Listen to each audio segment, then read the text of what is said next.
कि आज भारत जो बाहरी ताकतें हैं, जो बाहरी चुनौतियां हैं, उससे बहुत मजबूती के साथ लड़ रहा है। और मजबूती वो वहां नजर आती है कि हमने देखा कि इस देश के अंदर कभी संकट मोचन पर, कभी कोयंबटूर में, कभी रघुनाथ मंदिर में, कभी 26/11, कभी जयपुर, कभी मुंबई ट्रेन ब्लास्ट, कभी मुंबई के अंदर सीरियल बम ब्लास्ट, कभी दिल्ली में बम ब्लास्ट, कभी पटना में बम ब्लास्ट, कभी गुजरात में बम ब्लास्ट। ये ऐसा लगता था कि ये देश नहीं है।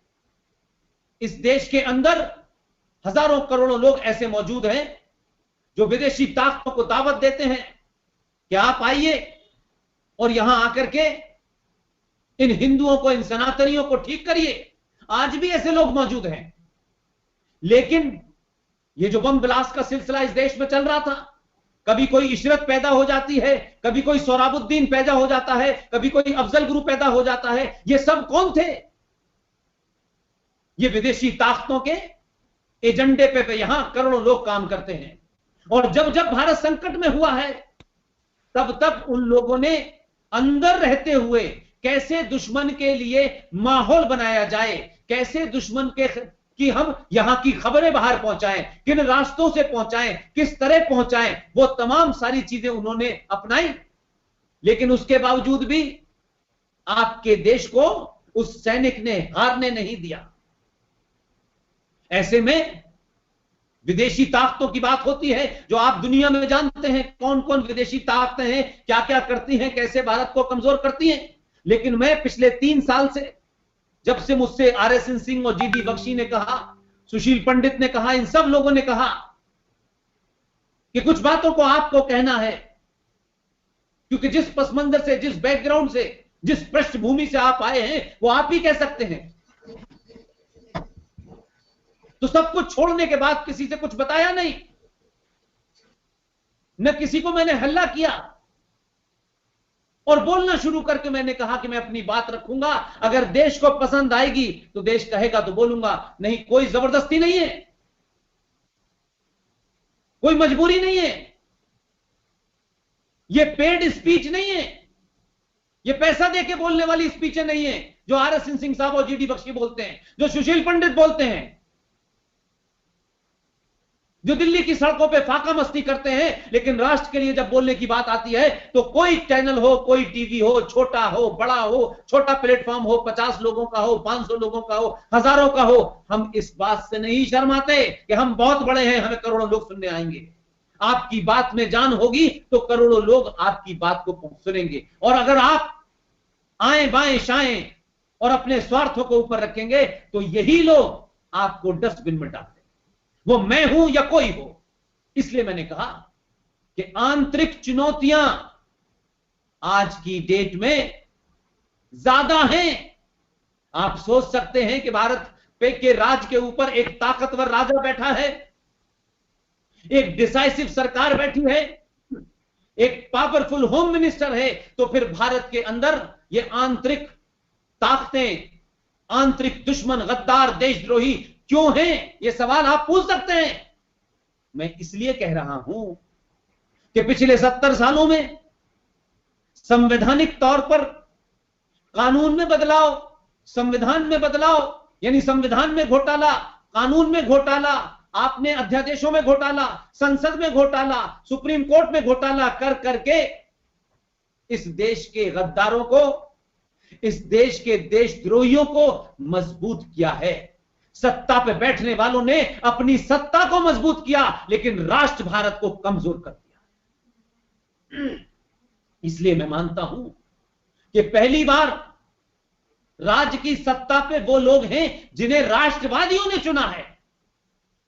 और क्योंकि वो राष्ट्रवादियों ने चुना है तो राष्ट्रवादी उनसे यह अपेक्षा करते हैं कि जिन मकसद के लिए हमने आपको चुना है, हमने आपको राज सत्ता चलाने के लिए नहीं चुना।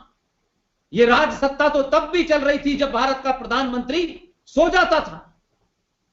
यह राज सत्ता तो जब भी चल रही थी जब भारत का विदेश मंत्री यूएनओ में जाकर के उठता था और एक लिखा हुआ भाषण पढ़ता था और 10 मिनट बाद पता चलता था कि ये भारत का भाषण नहीं है तो तुर्की का भाषण पढ़ रहा है।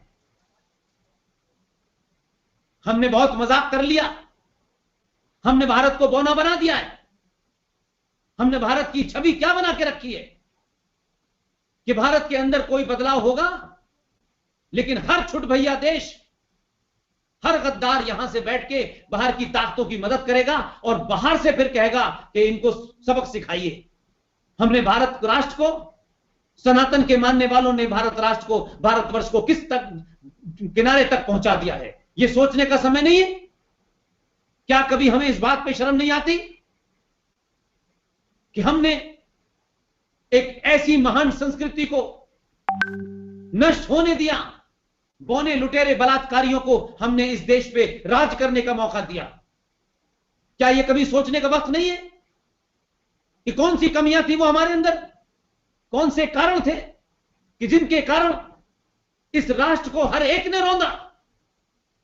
बौनों के बौनों ने रोका, चोर उचक्कों ने रौंदा। लेकिन आज अगर यह बोध हो गया है भारतवर्ष के हर आदमी को,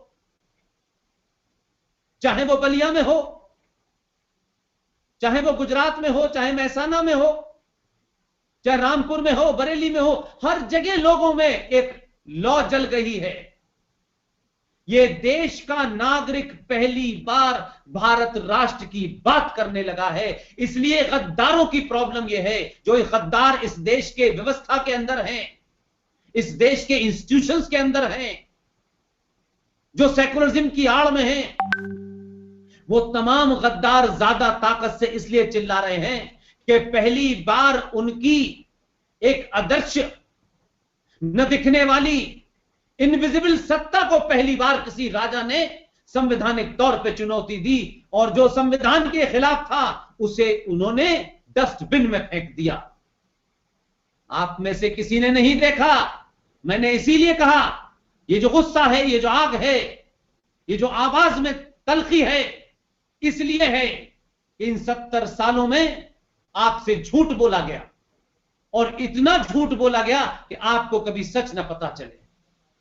ये देश बट गया, पाकिस्तान बन गया। जिन्होंने पाकिस्तान बनाया 1946 के चुनाव में, वो यहां से गए नहीं। और जो भारत में एक छोटा सा टुकड़ा रहा, जिसको आप जम्मू कश्मीर कहते हैं, वहां का संविधान कभी देखा किसी ने?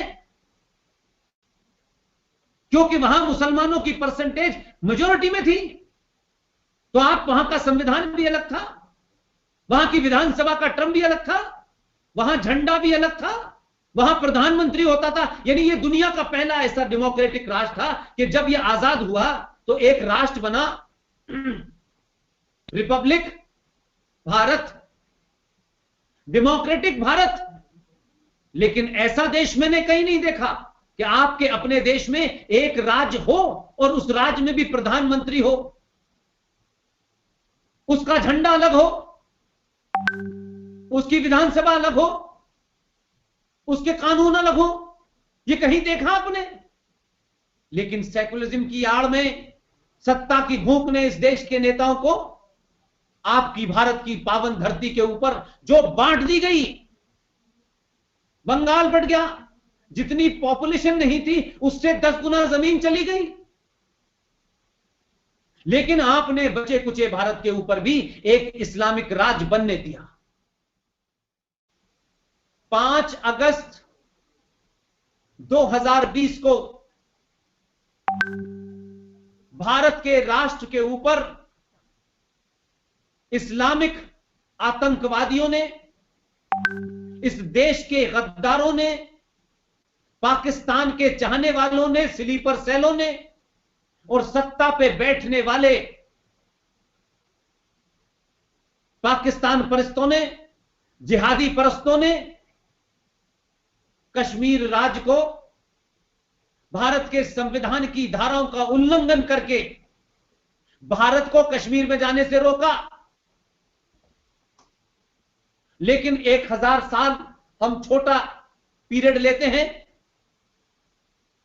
एक राजा आया और जब राष्ट्र की चेतना जगी, जब राष्ट्रवादियों को राष्ट्र का मतलब पता चला और उन्हें पता चला कि पूरे देश को खोखला कर दिया है, ये 16%, ये 2%, ये जोड़ तोड़ की सरकार, ये सेकुलरिज्म की आड़ में इस्लामिक जिहादियों को ताकत देने की सरकार, ये नेशनल कमीशन फॉर माइनॉरिटी बना करके इस देश में जिहादियों को मजबूत करने की सरकार, ये जो प्रकल्प चल रहे थे, जब उसके खिलाफ देश उठ खड़ा हुआ तो राष्ट्रवादियों ने राज की सत्ता पे उन लोगों को बिठाया और कहा आप रोजमर्रा के काम करें, एडमिनिस्ट्रेटिव फैसले लें, ये आपका काम है, सरकार कैसे चलेगी, हमें राष्ट्र बचाना है। तो उन्होंने भारत की धरती के ऊपर जो एकमात्र राष्ट्र था जिसे आप Islamic state of Jammu and Kashmir कह सकते हैं, उस धाराओं को उठा के फेंक दिया और पूरे देश के अंदर एक इतनी जबरदस्त राष्ट्रभक्ति को लेके एक राष्ट्र भावना देश में हुई। मैंने आसाम के लोगों का रिएक्शन देखा, मैंने लद्दाख के लोगों का रिएक्शन देखा, मैंने चेन्नई जाकर के रिएक्शन देखा। लोग कह रहे थे कि ये तो आज तक हमको पता ही नहीं था कि उस जम्मू कश्मीर में एक अलग से वहां का विधानसभा भी है, वहां का संविधान भी है।